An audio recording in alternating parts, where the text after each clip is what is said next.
Hello, I'm Sophia Lou and welcome to my channel.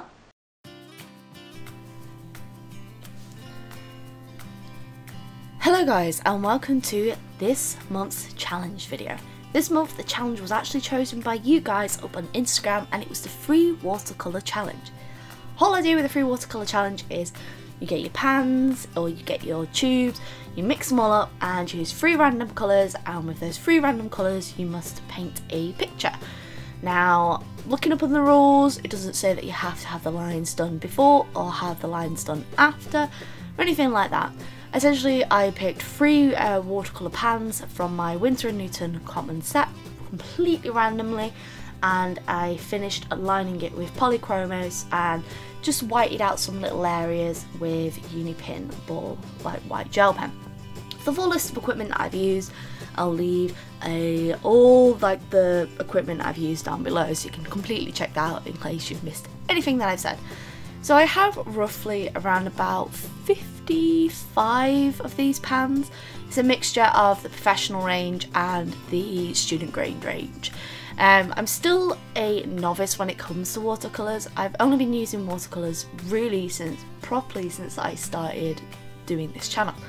And it's strange because I've been doing my YouTube channel now for about 2.5 years, and I feel like my art and traditional style has grown since doing that, simply because I do it so much more than my digital, and I feel like my art has had a new life since I started doing traditional work, and I'm really happy with it. So I put all of these colours in a tin, give it really good shape, and then I put a sheet over the top of the tin so I won't be able to see what colours I was picking, and then picked 3 random colours. So the 3 random colours I picked are, drumroll please, Turt VS, I can't pronounce that properly, but it's a sort of like an olivey green colour, quite a pale colour. And the second colour I ended up picking was Cerulean Blue. This one is probably one of my favourite blues in the palette just because it's really nice and really vibrant. And the last colour I ended up with, drumroll please,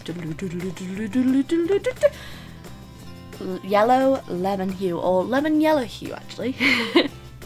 And this is quite a bright, vibrant yellow, almost neon in a way. So my first thought when I got these colours was, oh my god, this really does not suit my drawing at all. Ideally, I really wanted a like a mid-tone, a dark, and a light colour, and I ended up with mainly mid-tone colours. The lemony colour, was thinking straight away, okay, I'll use this as my skin tone, and then I'll be able to use the green and the blue for accents, and use the green in areas, and make sure I can try and pop these colours as much as I can, because there isn't much I could create that would really make these colours pop. And as always when I'm using watercolours, my cat has to come and inspect and see if I'm doing a good job, because, you know, that's what cats do. I enjoyed this challenge because it was working with colours that I wouldn't normally pair together.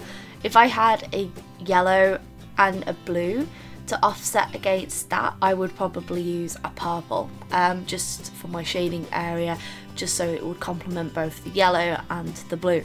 And the green, it wasn't as pigmented as I would like.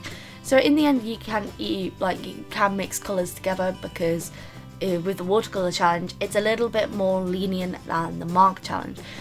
With the markers, you can mix the colours together to try and create different hue, but with watercolours you have a lot more leniency with it because it's watercolours. You know, you can mix colours together, you've got more of a free range. So in the end, I ended up mixing a little bit of the yellow with the blue to create a nice vibrant green, so I could get more colour to pop against on the background, and especially in my shaded areas.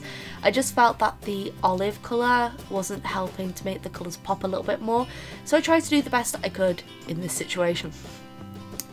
I personally actually was kind of happy with the results. It's not particularly my favourite. And if I were to do this challenge again, I really hope that I get like a nice bright colour, like a red, and like a dark colour. But you know, you work with what you've got. And I actually would be really interested to see other people do this challenge.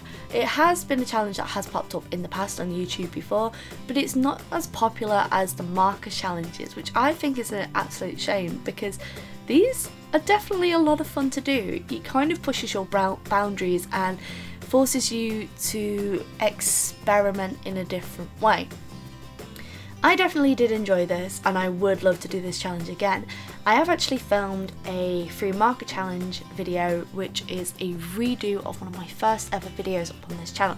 If you guys want to see that, let me know so I can post it up for you guys. I was torn between doing the two anyway, and you guys voted for the watercolour challenge, but I ended up filming both just because I was on a roll. So the piece with this, as you probably know, I'm very into drawing witches and magic at the moment, and fairy tale creatures and fairy tale designs, and it's mainly because of working on the comic Plant Witch. It sort of is more inspirational for me. This like witch elf girl, I imagine that her bird gives her messages and she's like a messenger almost. I tried to create as much flow as I could, but in the end I just couldn't get as much mid-tone and like darker areas as I wanted. So I chose a blue that wasn't too much darker than the blue that was already on there. This colour is the Dela Rowney Polychromos. Can't quite remember the colour off the top of my head, but I'll leave it in the description down below so that you guys can totally check that out. And then I fixed certain areas with the white gel, like for example I created white highlights in her eyes and put some white highlights in certain areas just to make them pop, but I didn't want to overuse it, just because I knew with the free watercolour challenge it was more about the watercolours than anything else. I mainly like to use pencil lines when I want a softer image. I thought if I use one of my fine liners in black or brown, it was going to create too much of a harsh contrast against these colours. So using a pencil to be able to build up the colours and make it more vibrant definitely helped with this piece. So I hope you guys have enjoyed this particular video. Let me know if there's any challenges that you want me to check out. I've actually done so many on this channel now that I might end up having to revisit some of my old challenges just to see how far I've come on and what I've learned since then. I definitely feel that in the 2.5 years that I've worked on doing these videos, I feel like not only has my traditional style gotten better, I feel like I've improved a lot with using traditional materials as well, and still learning, but hopefully one day I'll be so much better than I am today, and that's what's really good, to see progress and to improve upon yourself as well. Bella likes to drink my paint water, that's why I end up having to change it so often, just because she's like, I need a drink. I hope you guys have enjoyed this video. Make sure to like, comment, subscribe. If you guys end up doing this challenge, feel free to tag me on Instagram and Twitter, or leave links in the description down below.